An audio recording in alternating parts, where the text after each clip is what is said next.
सभी विद्वतजन, देवी और सज्जनों, आज विज्ञान भवन भारत के स्वर्णिम अतीत के पुनर्जागरण का साक्षी बन रहा है।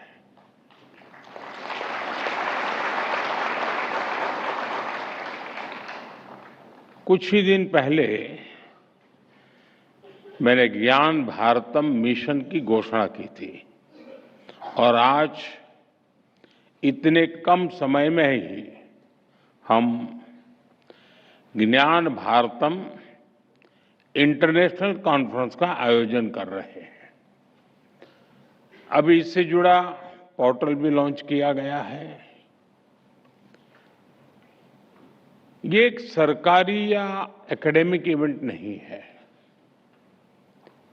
ज्ञान भारतम मिशन भारत के संस्कृति, साहित्य और चेतना का उद्घोष बनने जा रहा है। हजारों पीढ़ियों का चिंतन मनन, भारत के महान ऋषियों, आचार्यों और विद्वानों का बोध और शोध, हमारी ज्ञान परंपराएं, हमारी वैज्ञानिक धरोहरें, ज्ञान भारतम मिशन के जरिए हम उन्हें डिजिटाइज करने जा रहे हैं। मैं इस मिशन के लिए सभी देशवासियों को बधाई देता हूं।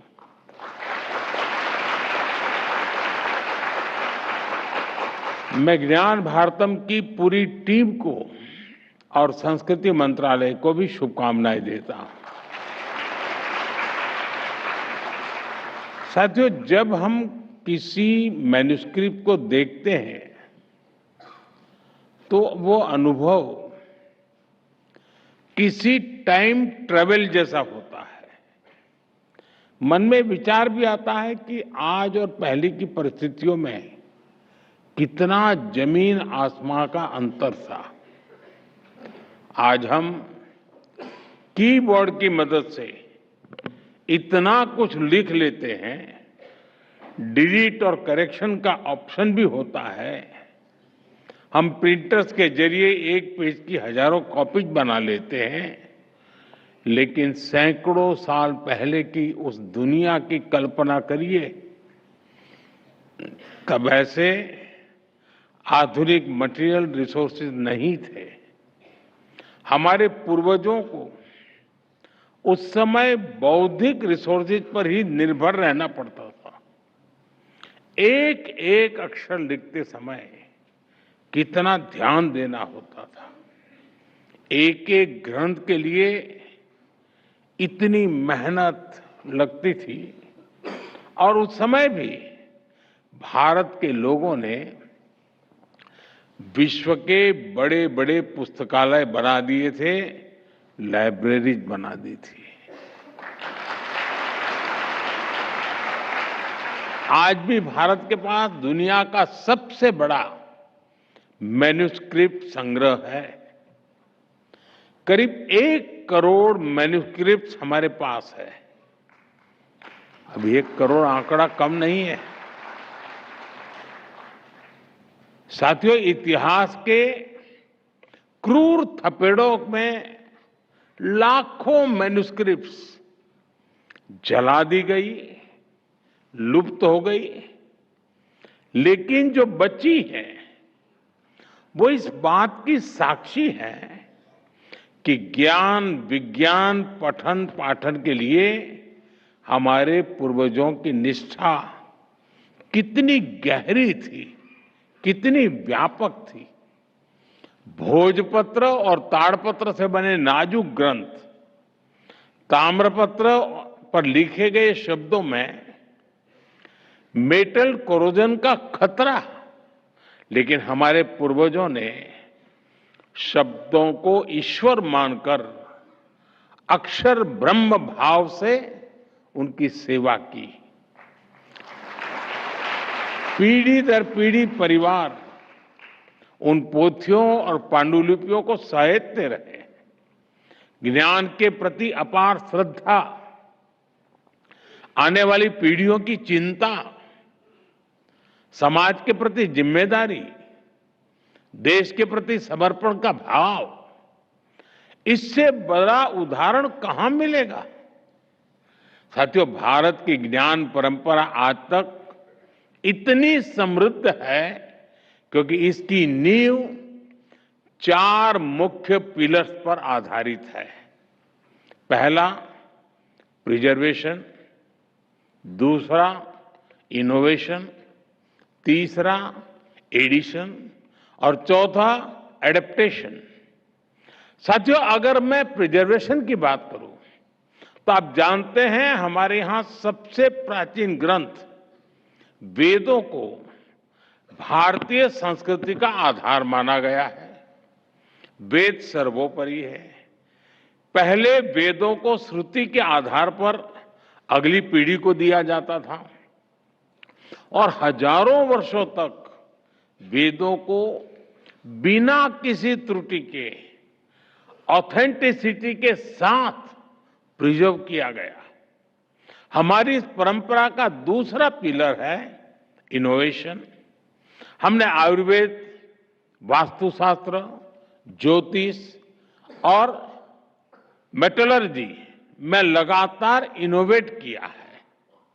हर पीढ़ी पहले से आगे बढ़ी और उसने पुराने ज्ञान को और वैज्ञानिक बनाया। सूर्य सिद्धांत और वराहमिहिर संहिता जैसे ग्रंथ लगातार लिखते जा रहे हैं और नया ज्ञान उसमें जुड़ता रहा है। हमारे संरक्षण का तीसरा पिलर है एडिशन, यानी हर पीढ़ी पुराना ज्ञान संरक्षित करने के साथ साथ नया कंट्रीब्यूट भी करती थी। जैसे कि मूल वाल्मीकि रामायण के बाद कई रामायण लिखी गई, रामचरितमानस जैसे ग्रंथ हमें मिले, वेदों और उपनिषदों पर भाष्य लिखे गए, हमारे आचार्यों ने द्वैत, अद्वैत जैसी व्याख्याएं दी। साथियों, इसी तरह चौथा पिलर है एडेप्टेशन, यानी हमने समय के साथ सेल्फ इंट्रोस्पेक्शन के भी किया और जरूरत के अनुसार खुद को बदला भी। हमने डिस्कशन पर जोर दिया, शास्त्रार्थ की परंपरा का पालन किया, तब समाज ने अप्रासंगिक हो चुके विचारों का त्याग किया और नए विचारों को स्वीकार किया। मध्यकाल में जब समाज में कई बुराइयां आई तो ऐसी विभूतियां भी आई जिन्होंने समाज की चेतना को जागृत रखा और विरासत को सहेजा, उसे संरक्षित किया। साथियों, राष्ट्रों की आधुनिक अवधारणा से अलग भारत की एक सांस्कृतिक पहचान है, अपनी चेतना है, अपनी आत्मा है। भारत का इतिहास सिर्फ सल्तनतों की जीत हार का नहीं है। हमारे यहां रियासतों और राज्यों के भूगोल बदलते रहे, लेकिन हिमालय से हिंद महासागर तक भारत अक्षुण्ण रहा, क्योंकि भारत स्वयं में एक जीवंत प्रवाह है जिसका निर्माण उसके विचारों से, आदर्शों से और मूल्यों से हुआ है। भारत की प्राचीन पांडुलिपियों में, मैन्युस्क्रिप्ट में हमें भारत के निरंतर प्रवाह की रेखाएं देखने को मिलती है। ये पांडुलिपियां हमारी विविधता में एकता की घोषणा पत्र भी है, उद्घोष पत्र भी है। हमारे देश में करीब 80 भाषाओं में मैन्युस्क्रिप्ट मौजूद है। संस्कृत, प्राकृत, असमिया, बांग्ला, कन्नड़ा, कश्मीरी, कोंकणी, मैथिली, मलयालम, मराठी, ऐसी कितनी ही भाषाओं में ज्ञान का अगाध सागर हमारे यहां मौजूद है।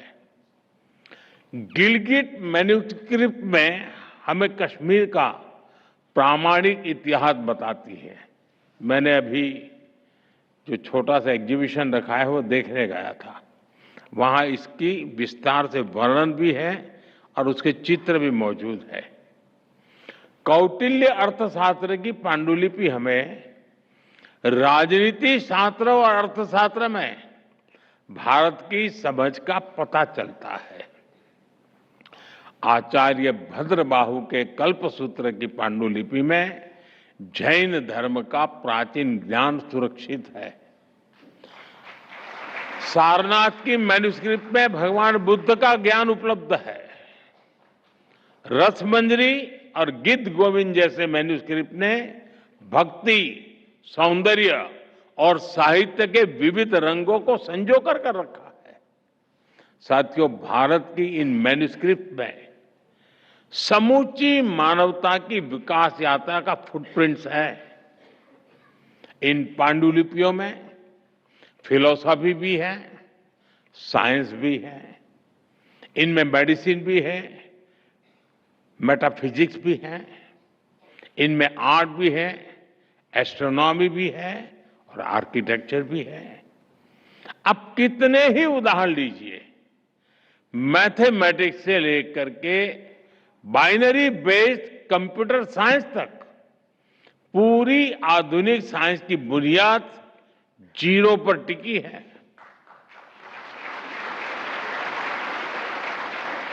आप सब जानते हैं, शून्य की ये खोज भारत में हुई थी और बक्साली पांडुलिपि में शून्य के उस प्राचीन प्रयोग और मैथमेटिकल फॉर्मूलाज के प्रमाण आज भी सुरक्षित है। यशोमित्र की बोवर पांडुलिपि हमें सदियों पुराने मेडिकल साइंस के बारे में बताती है। चरक संहिता और सुश्रुत संहिता जैसे ग्रंथों की पांडुलिपियों ने आयुर्वेद के ज्ञान को आज तक सुरक्षित रखा है। शुल्ब सूत्र में हमें प्राचीन जियोमेट्रिकल नॉलेज मिलती है। कृषि पराशर में एग्रीकल्चर के ट्रेडिशनल नॉलेज की जानकारी मिलती है। नाट्य शास्त्र जैसे ग्रंथों की मैन्युस्क्रिप्ट से हमें मानव के भावनात्मक विकास की यात्रा को समझने में मदद मिलती है।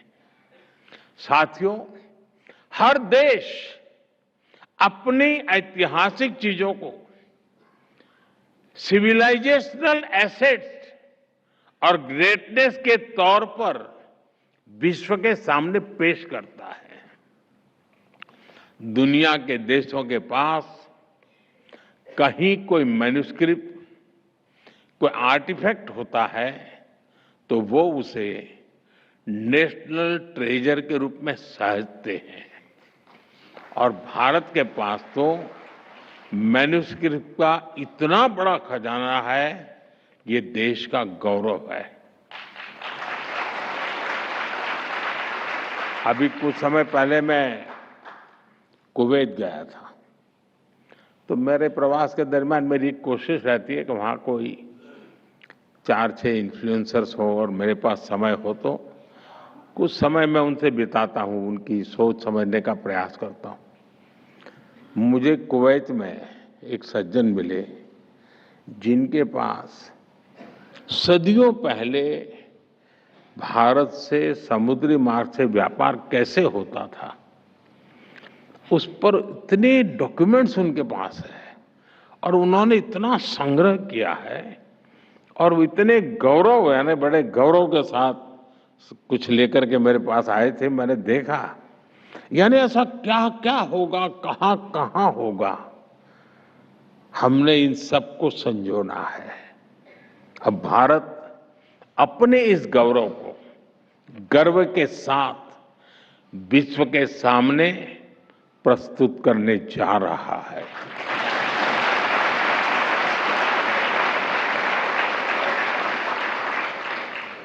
अभी यहाँ कहा गया है कि दुनिया में जितनी मैन्युस्क्रिप्ट्स है हमने खोज करके लाना चाहिए।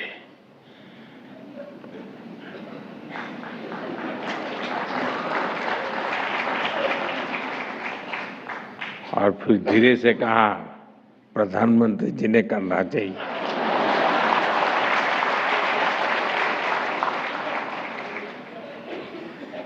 लेकिन आपको पता है कि हमारे से यहाँ चोरी की जो मूर्तियां हैं, पहले बहुत कम मात्रा में आई थी। आज सैकड़ों की संख्या में पुरानी पुरानी मूर्तियां वापस आ रही। वापिस इसलिए नहीं आ रही कि वो मेरा सीना देख करके तय करते दे दो यार, ऐसा नहीं है। उनको भरोसा है कि ऐसे हाथ में सुपुर्द करेंगे तो उसका गौरव बढ़ाने का पूरा प्रयास होगा। आज विश्व में भारत ने विश्वास पैदा किया है, लोगों को लगता है यह सही जगह है। जब मैं मंगोलिया गया, वहां बौद्ध भिक्षुओं से मैं संवाद कर रहा था, तो मैंने देखा उनके पास काफी मैन्युस्क्रिप्ट थी। तो मैं उनको रिक्वेस्ट किया कि मैं इसके लिए कुछ काम कर सकता हूं। उन सारी मैन्युस्क्रिप्ट को लाए, उसको डिजिटलाइज किया और उनको फिर वापस दिया। अब ये उनका खजाना बन गया है। साथियों, ज्ञान भारतम मिश्रम इस महाअभियान का ही एक अहम हिस्सा है। देश की कितनी ही संस्था हैं, इस प्रयास में जन भागीदारी की भावना से सरकार के साथ काम कर रही हैं। काशी नागरी प्रचारणी सभा, कोलकाता की एशियाटिक सोसाइटी, उदयपुर की धरोहर, गुजरात के कोबा में आचार्य श्री कैलाशपुरी ज्ञान मंदिर, हरिद्वार का पतंजलि, पुणे का Bhandarkar oriental research institute, Thanjavur की सरस्वती महल लाइब्रेरी, ऐसी सैकड़ों संस्थाओं के सहयोग से अब तक 10 लाख से अधिक पांडुलिपियों को डिजिटलाइज किया गया जा चुका है। कितने ही देशवासियों ने आगे आकर अपनी पारिवारिक धरोहर को देश के लिए उपलब्ध करवाया है। मैं इन सभी संस्थाओं का, ऐसे सभी देशवासियों का भी धन्यवाद करता हूं। मैं एक विषय पर जरूर ध्यान देना चाहूंगा। मैं पिछले दिनों कुछ एनिमल लवर से मिला था। क्यों? आपको हंसी आ गई?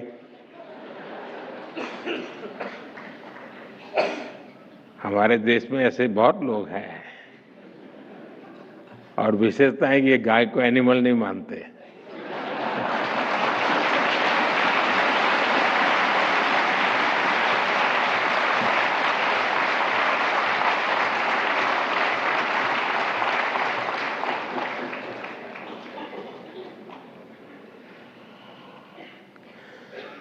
तो उनसे बातों बातों में मैंने उनसे कहा कि हमारे देश में पशुओं की चिकित्सा को लेकर के बहुत कुछ शास्त्रों में पड़ा हुआ है। बहुत सारे मैन्युस्क्रिप्ट संभव है। जब मैं गुजरात में था, गुजरात के एशियाटिक लायन, तो मेरी एक रुचि थी, तो मैं काफी उसमें रुचि लेता था। तो ऐसी बातें ढूंढता था कि अगर ज्यादा शिकार कर लिया और अगर तकलीफ होती है तो उनको पता होता था कि वो एक पेड़ होता है, उसके फल खाने चाहिए ताकि वॉमिटिंग हो सकता है। ये पशु को मालूम था। इसका मतलब जहां पर लायन की बस्तियां हैं वहां उस प्रकार के फलों के झाड़ होना जरूरी होता है। अब ये हमारे शास्त्रों में लिखा हुआ है। हमारे कई मैन्युस्क्रिप्ट्स हैं जिसमें इन सारी बातों को लिखा गया है। मेरा कहने का तात्पर्य है कि हमारे पास इतना ज्ञान उपलब्ध है और लिपिबद्ध है। हमें खोजना है, खोज करके उसको आज के संदर्भ में व्याख्यायित करना है। साथियों, भारत ने अतीत में कभी भी अपने ज्ञान को पैसे की ताकत से नहीं तोला है।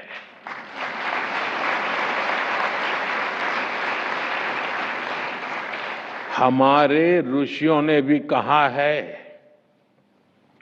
विद्या दान मतः परम, अर्थात विद्या सबसे बड़ा दान है।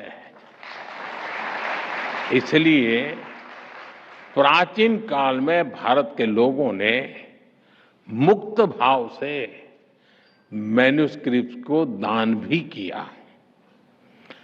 चीनी यात्री ह्वेनसांग जब भारत आए थे तो वो अपने साथ 650 से ज्यादा मैन्युस्क्रिप्ट लेकर के आए थे। नहीं, वो यहां से लेकर के गए थे। और मुझे चीन के राष्ट्रपति ने एक बार बताया कि वो मेरे गांव में सादा समय रहे थे, मैं जहां मेरा जन्म हुआ वड़नगर में। लेकिन जब यहां से चीन वापस गए तो वो राष्ट्रपति शी के जन्म स्थान पर रहते थे। तो वो मुझे वहां ले गए अपने गांव, और वहां जहां ह्वेनसांग रहे थे उस स्थान को मैं देखने के लिए उनके साथ गया। और जो मैन्युस्क्रिप्ट थे उस पूरा विस्तार से मुझे राष्ट्रपति शी ने दिखाया था। और उसमें जो भारत का वर्णन थे उसके कुछ पैराग्राफ थे जिसको इंटरप्रेटर ने मुझे वहां समझाया। यानी मन को बहुत ही प्रभावित करने वाला, वो एक एक चीज देखते थे लग रहा था क्या खजाना होगा हमारे पास। भारत की कई मैन्युस्क्रिप्ट्स आज भी चीन से जापान भी पहुंची है। 7वीं सदी में जापान में उन्हें राष्ट्रीय पूंजी की तरह होर्युजी मोनेस्ट्री में संरक्षित किया गया। आज भी दुनिया के कितने ही देशों में भारत की प्राचीन मैन्युस्क्रिप्ट रखी हुई है। ज्ञान भारतम मिशन के तहत हम ये भी प्रयास करेंगे कि मानवता की ये साझी धरोहर एकजुट हो। साथियों, हमने G20 के सांस्कृतिक संवाद के दौरान भी इसकी पहल की थी। जिन देशों के भारत के साथ सदियों पुराने सांस्कृतिक संबंध है, हम उन्हें इस अभियान में साथ जोड़ रहे हैं। हमने मंगोलियन कंजूर के रिप्रिंटेड वॉल्यूम्स को मंगोलिया के एम्बेसडर को गिफ्ट किया था। 2022 में 108 वॉल्यूम्स मंगोलिया और रूस की मॉनेस्ट्रीज में भी डिस्ट्रीब्यूट किए गए थे। हमने थाईलैंड और वियतनाम की यूनिवर्सिटीज के साथ एमओयूज किए हैं। हम वहां के स्कॉलर्स को पुरानी मैन्युस्क्रिप्ट को डिजिटाइज करने की ट्रेनिंग दे रहे हैं। इन प्रयासों के चलते पाली, लान्ना और चाम भाषाओं की कई मैन्युस्क्रिप्ट को डिजिटाइज किया गया है। ज्ञान भारतम मिशन के जरिए हम इन प्रयासों को और विस्तार देंगे। साथियों, ज्ञान भारतम मिशन के जरिए एक और बड़ा चैलेंज भी एड्रेस होगा। भारत के ट्रेडिशनल नॉलेज सिस्टम से जुड़ी अनेक जानकारियां जो अहम और जो हम सदियों से इस्तेमाल करते रहे हैं, उन्हें दूसरों द्वारा कॉपी करके पेटेंट करा लिया जाता है। इस पायरेसी को रोकना भी आवश्यक है। डिजिटल मैन्युस्क्रिप्ट के जरिए इन प्रयासों को और गति मिलेगी और इंटेलेक्चुअल पायरेसी पर लगाम लगेगी। दुनिया को भी तमाम विषयों पर प्रामाणिकता के साथ मौलिक स्रोतों का पता चलेगा। साथियों, ज्ञान भारतम मिशन का एक और बहुत अहम पक्ष है। इसके लिए हम रिसर्च और इनोवेशन के कितने ही नए डोमेन खोल रहे हैं। आज दुनिया में करीब ढाई ट्रिलियन डॉलर की कल्चरल और क्रिएटिव इंडस्ट्री है। डिजिटाइज मैन्यूस्क्रिप्ट इंडस्ट्री की वैल्यू चेन को फीड करेगी। ये करोड़ों मैन्यूस्क्रिप्ट इनमें छिपी प्राचीन जानकारी एक बहुत बड़ी डेटा बैंक का भी काम करेगी। इनसे डेटा ड्रिवन इनोवेशन को नया बुश मिलेगा। टेक फील्ड में के युवाओं को उनके लिए इसमें नए अवसर बनेंगे। जैसे जैसे मैन्यूस्क्रिप्ट का डिजिटाइजेशन होगा, एकेडमिक रिसर्च के लिए नई संभावनाएं बनेगी। साथियों, हमें इन डिजिटाइज मैन्यूस्क्रिप्ट का अध्ययन करने के लिए नई टेक्नोलॉजी जैसे एआई का उपयोग भी बढ़ाना होगा। मैं इस बात से सहमत हूं जब यहां प्रेजेंटेशन में कहा गया कि भाई टैलेंट को या ह्यूमन रिसोर्स को एआई रिप्लेस नहीं कर सकती है, और हम भी चाहते हैं कि रिप्लेस न करे, हम नई गुलाबी हो जाए, शिकार हो जाएंगे। वो एक सपोर्ट सिस्टम है, हमें मजबूती देती है, हमारी ताकत को बढ़ावा देती है, हमारी गति को बढ़ावा देती है। एआई की मदद से इन प्राचीन पांडुलिपियों को अगर गहराई से समझा जा सकता है और उनका विश्लेषण भी किया जा सकता है। अब देखिए, वैदिक मैथमेटिक्स सारे ग्रंथ अवेलेबल नहीं है, जो है अगर एआई के माध्यम से हम कोशिश करें तो संभव है कि कई नए सूत्रों की संभावना है खोजने की। हम खोज सकते हैं। इन मैन्यूस्क्रिप्ट में मौजूद ज्ञान को दुनिया के सामने कैसा लाया जाए, इसमें भी एआई की मदद ली जा सकती। दूसरी एक समस्या है कि हमारे मैन्यूस्क्रिप्ट बिखरे पड़े हैं और अलग अलग कालखंड में अलग अलग प्रकार से प्रस्तुत किए गए हैं। एआई का फायदा ये होगा कि इन सबको इकट्ठा किया जा सकता है और उसमें से अमृत निचोड़ने में वो एक बहुत अच्छा सा हमें यंत्र मिल सकता है कि हम 10 जगह पे चीजें पड़ी होगी, लेकिन एआई से हम इसको एक साथ ला करके देख सकते हैं। हम उसका अर्थ हो सकता है, जैसे प्रारंभ में ही प्रेजेंटेशन में आया कि एक ही प्रकार के शब्दों का कई उपयोग है। हो सकता है कि उनको एक बार चलिए 100 क्वेश्चन बन जाएंगे तो सॉल्व करना। आज लाखों क्वेश्चन में हम उलझे पड़े हैं, 100 तक तो ले आएंगे। हो सकता है फिर हमारा मानव शक्ति जुड़ जाएगी तो उसका परिणाम ले आएगी। लेकिन ऐसी कई कठिनाइयां भी हैं, लेकिन रास्ते भी हैं। साथियों, मैं देश के सभी युवाओं से आह्वान करता हूं, आप आगे आकर इस अभियान से जुड़िए। और मुझे अभी बता रहे थे मंत्री जी की कल से आज तक जो लोग काम इसमें हिस्सा ले रहे हैं, 70% लोग युवा हैं।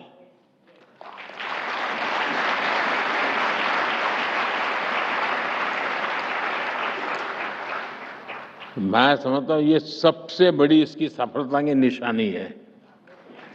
अगर युवाओं ने उसमें रुचि लेना शुरू किया तो ये मैं पक्का मानता हूं कि हम बहुत तेजी से सफल होकर रहेंगे। हम कैसे टेक्नोलॉजी के जरिए अतीत को एक्सप्लोर कर सकते हैं, हम कैसे इस ज्ञान को एविडेंस बेस्ड पैरामीटर्स पर मानवता के लिए सुलभ बना सकते हैं, हमें इस दिशा में प्रयास करना चाहिए। हमारी यूनिवर्सिटीज को, हमारे इंस्टीट्यूट्स को भी इसके लिए नए इनिशिएटिव लेने चाहिए।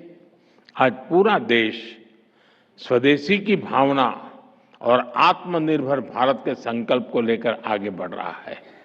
ये अभियान उसका भी एक विस्तार है। हमें अपनी धरोहरों को, अपने सामर्थ्य को, यानी सामर्थ्य का पर्याय बनाना है। मुझे विश्वास है ज्ञान भारतम मिशन से भविष्य के एक नया अध्याय शुरू होना जा रहा है।